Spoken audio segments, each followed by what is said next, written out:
नमस्कार, जय सिया राम। मैं आचार्य टेकचंद शर्मा कश्मीरी एस्ट्रो चैनल में आप लोगों का स्वागत है। आज मैं आप लोगों से बात करने जा रहा हूं अपने अनुभव की। अनुभव मेरा ये है कि मेरा ज्योतिष का कार्य है। मेरे पास खूब लोग आते हैं, पूछते हैं पंडित जी हम परेशान हैं। सभी बुराइयों की और सभी चिंताओं की, सभी प्रकार की बुराइयों की या अच्छाइयों की जड़ पैसा है। लोग पैसे से पीड़ित हैं। कर्म क्षेत्र में उनके दिक्कतें आ रही हैं, बाधाएं आ रही हैं, अड़चनें आ रही हैं।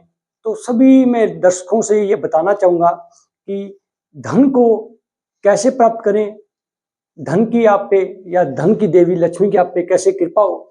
इसके लिए एक मेरा प्रैक्टिकली जो जीवन में अनुभव है वो मैं कार्य करता हूं और वही आप लोगों से साझा करने जा रहा हूं। सबसे पहले सुबह ब्रह्म मुहूर्त में उठें। अगर ब्रह्म मुहूर्त में आप उठते हैं तो उसका लाभ ज्यादा आपको मिलेगा। ब्रह्म मुहूर्त में उठ करके नहा धो करके स्नान करके अपने पूजा स्थान को अच्छी तरह साफ करें। उसके बाद पूजा स्थान में माता लक्ष्मी की अगर तस्वीर है या अंगूठे जितनी आपके कोई किसी भी धातु की मूर्ति पड़ी है तो सबसे पहले कहते हैं कि लक्ष्मी जी गन्ने में निवास करती है। धनतेरस को अपने गन्ना लाते हैं तो लक्ष्मी जी को प्रसन्न करने के लिए गुड़ का भोग भी लगाते हैं।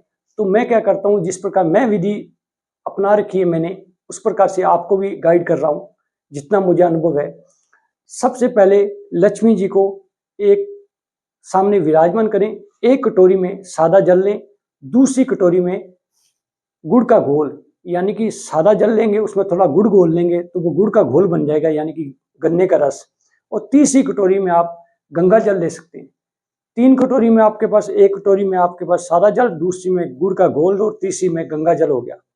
पहले सादे जल से ओम मां लक्ष्मी नमः, जैसे मैं तो पुरुष सूक्त, श्री सूक्त या कनकधारा स्तोत्र करता हूँ, आपको नहीं आता तो माता भाव की है तो आप भाव से महालक्ष्मी माता भी कह सकते हैं, ओम महालक्ष्मी भी कह सकते हैं। तो आपने पहले सादे जल से लक्ष्मी माता को स्नान कराना है, यानी कि उनका अभिषेक करना है, उनको छींटा देना है। उसके बाद गुड़ के घोल का छींटा दें।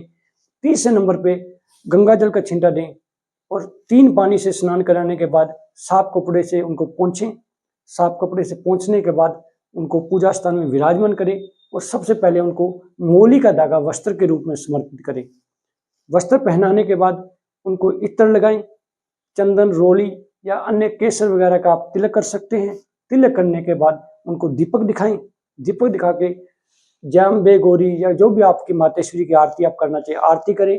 उसके बाद मातेश्वरी को भोग लगाएं। तो मैंने ये कुछ शास्त्रों में पढ़ा है, जिस घर में लगातार लक्ष्मी जी का अभिषेक होता है उस घर में लक्ष्मी की कृपा होती है, लक्ष्मी जी के साथ कुबेर की स्थापना होती है। तो पिछले 5-6 साल से मैंने जीवन में 365 दिन एक भी दिन नहीं चूकता करने से। मैं नहीं करूंगा तो मेरे परिवार के अन्य सदस्य करेंगे। हम लोग इस प्रकार करते हैं तो धन की वृद्धि हुई, संपन्नता जीवन में आ गई।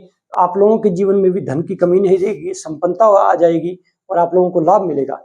एक अन्य उपाय मैं और बताना चाहूंगा कि तुलसी जी महारानी, तुलसी जी को विष्णु पत्नी कहते हैं, लक्ष्मी स्वरूपा कहते हैं और शास्त्रों में ही ये उल्लेख है कि तुलसी की परिक्रमा करनी चाहिए, तुलसी की आरती करनी चाहिए। ये भी उपाय मैं अपने दर्शकों को, अपने पास आने वाले क्लाइंटों को बताता हूँ कि आप तुलसी जी की रोजाना परिक्रमा करें, तुलसी जी में दीपक लगाएं। रविवार, अमावस और 11 को तुलसी जी को ना सींचें, लेकिन दीपक लगा सकते हैं, आप उनकी परिक्रमा कर सकते हैं। 3 परिक्रमा जो तुलसी जी की करता है उसके जीवन में भी कभी लक्ष्मी का अभाव नहीं होता, कभी दरिद्रता नहीं आती, कभी पैसे की तंगी नहीं आती। इस प्रकार के उपाय आगे भी मैं आप लोगों से अपनी यथा योग्यता के अनुसार साझा करता रहूंगा। धन्यवाद, नमस्कार, राधे राधे।